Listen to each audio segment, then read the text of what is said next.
Hello, my name is Christy Bailey, and I would like to share with you my teaching deposition.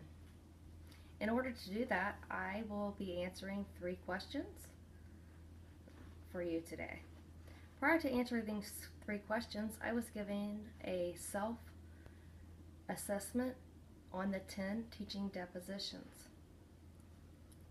This assessment had the 10 depositions on it, and I strongly agreed with 8 of the 10 depositions.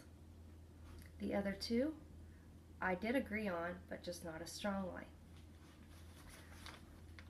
To start with question 1, the question asks, what depositions do I possess that I think would make me a successful teacher? And I would like to say that I agree with all of them but number 5. And with that being said, we will start out with number 1 of the depositions. With number 1, I feel like all students can learn. I feel like they're capable of learning regardless of their race, their gender, their culture, or their background, and or their disability. As a teacher, I feel like it's my responsibility to be realistic when it comes to setting their goals, and also to be with them throughout their learning process and helping them achieve their goals. For number 2, it speaks to the area of being sensitive to the individual learner and the needs of the students and embracing their diversity of their community. I think it kind of falls along with number 1, where we talk about all students are different. There's not a student in your classroom that will be the same as the next one. And I think we do need to be sensitive to the needs of every one of our students. We need to know our students. We need to know their backgrounds. We need to educate ourselves about the different cultures, different areas of gender. The world is ever changing. Things are different all the time. We need to educate ourselves on the different cultures so we have a little bit of knowledge in all the different areas. And we do need to be sensitive in the words that we use in the classroom, and just overall sensitivity needs to be used at all times when dealing with such a diverse populations of students that we receive on a daily basis anymore. Not that it shouldn't have been happening prior to now, but today's students are different than what they were 20 years ago. So sensitivity is a big thing, and it should take place every day when we're helping these students learn. With number 3, educators should promote social justice, equity, maintain appropriate standards of confidence, and exercise fairness in all areas in assessment. To me, these depositions all kind of tie together.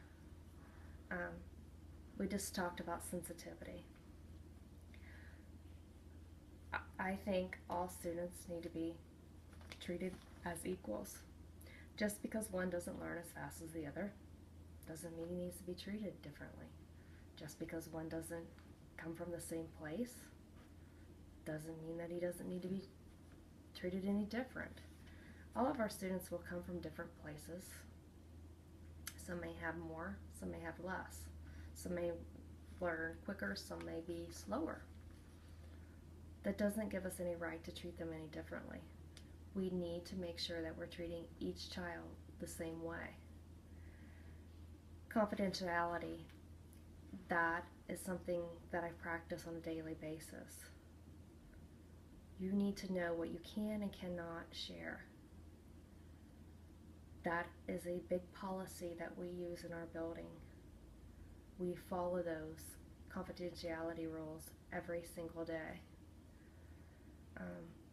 Practicing fairness.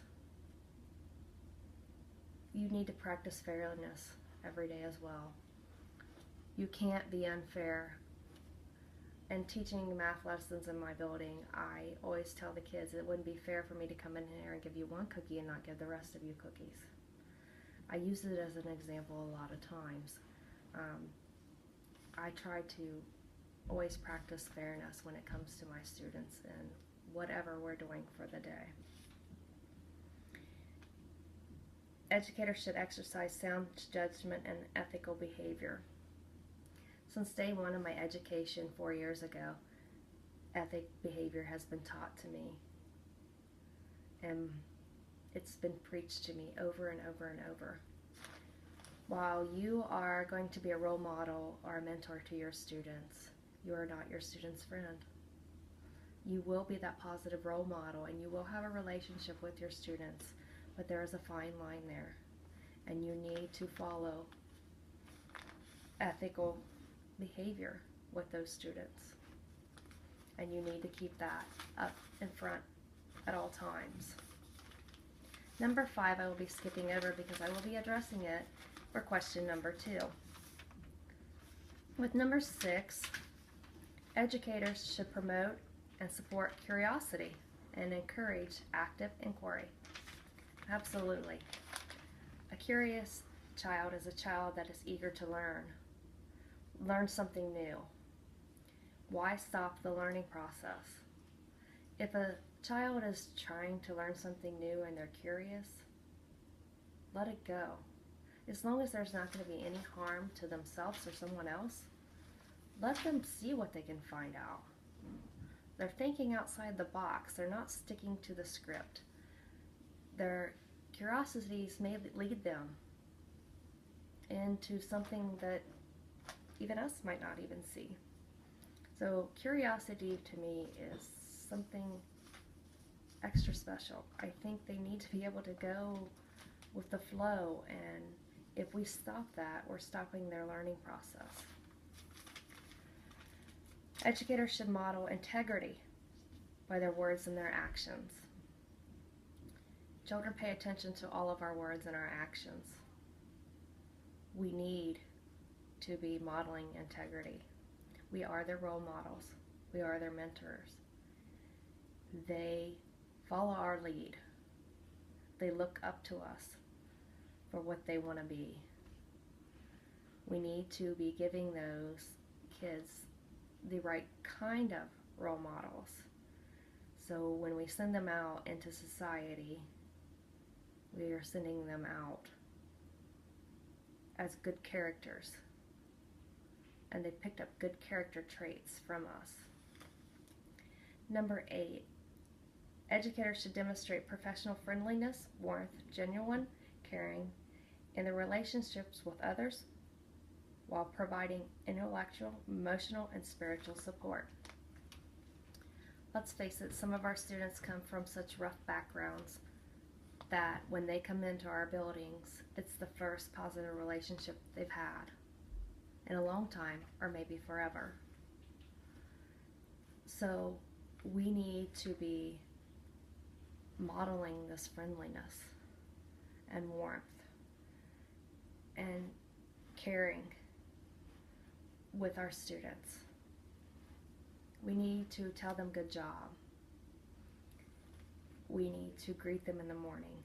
I like to greet my students at the door by shaking their hand or patting on the back. I like to ask them how was their evening. I try to remember what they told me they were going to do the day before and ask them, well, how did your baseball game go? Or how was your band concert? Things like that. Kids love that you remember what they were going to do when they left you the day before. I think it makes them feel like they're important. So I think we need to practice that. And at the same time, I think we need to remember, you need to be genuine about this. If you are just putting on a face for these kids and you really don't care about these kids, or you really don't like these kids, they will see right through that. On the days you don't feel good and you pretend you do, they know that.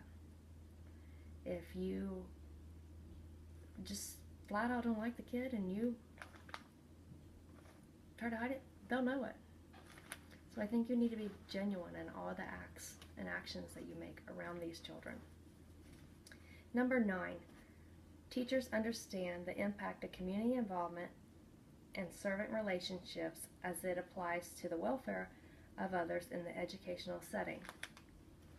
This is one that kind of touches home for me. I think this is one that I really strongly agree with. Working in a career and technical center, this is something that I feel like my co-workers and myself do very well at. We have a lot of community workers, companies come in and out of our building working with our students. We work very closely with our parents of our students, and we do know how important it is for us to have relationships with the parents of our students and with the community. For number 10, educators should be committed to the profession of teaching and learning. In order to be a good teacher, you need to be committed to your job. You need to realize that things change all the time, and you need to keep yourself updated on those changes. You need to realize that it is your job to stay updated on things, and what comes first, it's your students. For number 2, I was asked what deposition do I think I need to work on before entering the classroom as a first-year teacher. And that was an easy one for me as well. Number 5. Educators should recognize that reflection combined with experience leads to the growth as a professional. While I realize that experience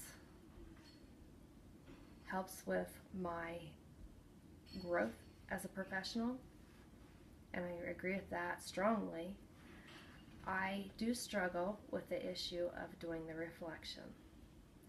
I think the basic thing for that with me is that I don't take the time to sit down and do the actual reflections.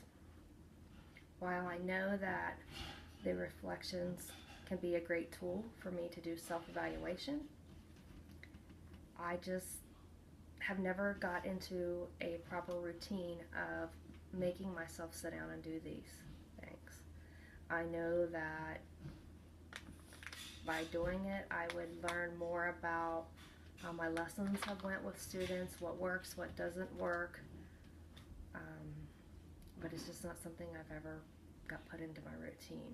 I would like to say that I am going to start working on that this year when school starts back, and try to put that into my schedule to where I'm trying to do at least 1 to 2 reflections per week. For number 3, what does a professional educator look like and how do they behave? To me, a professional educator should wear a smile on their face when greeting their students or around their students. I think they should inspire trust in their students. I think they should come to work on time, if not early. I think when they should come to work, they should be organized and prepared to start their day. I think they should have things prepared even if there is a change in the plan for the day. I think they should be teachers that don't miss very much work, if any work. I think they should be well-groomed, clean, dress appropriately, and have good hygiene. As for the second part of this question, it says, what standard guides a professional educator's thinking and actions? I think that these standards would be that they show respect for their students and their colleagues. They possess passion for their job and the work that they do with their students. They're genuine. They're positive role models and mentors. They're honest, they're trustworthy, and they maintain confidence. This concludes my deposition of teaching. I thank you for your attention and have a great day.